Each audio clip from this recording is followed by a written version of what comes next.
કાકા શું નામ છે? ધીરુભાઈ. અને ધીરુભાઈ કયા વિસ્તારના છો? હું હાલ એરપોર્ટ રોડ પર રહું છું. અચ્છા, તો આ વિસ્તારમાં બહુ ફરો છો?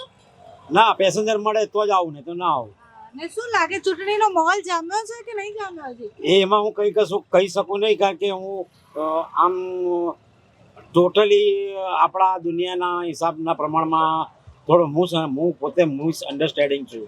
દેશ વિશે હું કહી શકું એમ નથી. અચ્છા, વોટ આપો તમે કાકા? વોટ તો મારે આલવો જ પડે. અને કોને જોઈને આપો, શું જોઈને વોટ આપો? એના માટે ફક્ત ઉમેદવારનું હું ચરિત્ર જોઉં છું. અચ્છા, ઉમેદવારનું ચરિત્ર ચરિત્ર એનું સારું હોય તો બધું સારું હોય. અચ્છા, અને અત્યારે શું લાગે કે કામ થયા મ્યુનિસિપાલિટીના અને એના અમદાવાદમાં? એમાં એવું છે ને કે હું નારાજ છું. છેલ્લા 40 વર્ષથી રિક્ષા ચલાવું છું અને હું પોતે નજર નિહાળું છું.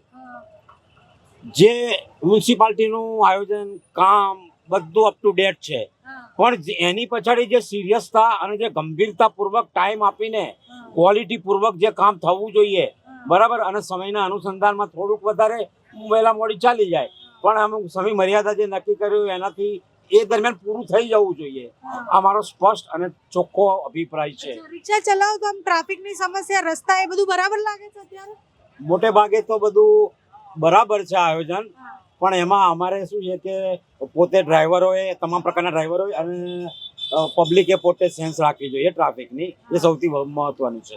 રસ્તાઓ બરાબર છે બધે? રસ્તા બધા સારા છે, બરાબર છે.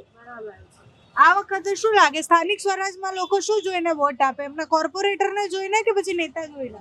એ વિશે હું ના કહી શકું, કારણ કે વોટ દરેકનો પોતાનો આગવો અધિકાર છે આપવાનો, એટલે એના પર ડિપેન્ડ હોય છે કે એ શું વિચારીને કઈ રીતનું પોતાની નાગરિકતાને કેટલી એ એક્ટિવ અને એનું પોતાનું આઈક્યુ કઈ ટાઈપનો છે એ એના પર ડિપેન્ડ જાય છે, એટલે હું ના કહી શકું. અચ્છા, તમે રિક્ષા ચલાવો તો તમે પૂર્વ અને પશ્ચિમ ને બધી બાજુ ફરતા હશો, તો તમને એવું લાગે કે પૂર્વ તરફ થોડો ઓછો વિકાસ છે અને ઓલી બાજુ થોડો વધારે છે?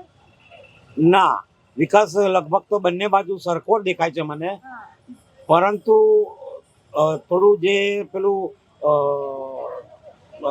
વ્યક્તિ વચ્ચેનો જે વિચારસરણી હોય કે પૂર્વ એટલે એમ કે વિચારસરણી પર આધાર જાય છે, એટલે કે એમ કે પૂર્વ એટલે એમ કે આમ થોડું આમ પેલું એવું લાગે અધકચરા જેવું. બાકી પૂર્વ અને પશ્ચિમ, જો પૂર્વ ના હોય તો પશ્ચિમ પણ ના હોય, કારણ કે અમદાવાદની સાચી ઓળખ જ પૂર્વ છે.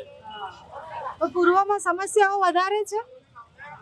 સમસ્યાઓ તો દરેક જગ્યાએ છે, પૂર્વ પશ્ચિમ બંનેમાં, પણ એમાં પબ્લિકે પોતાનો નાગરિક તરીકેનું જે સભાન અવસ્થા હોવી જોઈએ એ સૌથી ઇમ્પોર્ટન્ટ વસ્તુ છે. નેતાઓ બધું જ કરે છે, પબ્લિકમાં નાગરિક તરીકેની સેન્સ નથી, એવું કેવું થાય?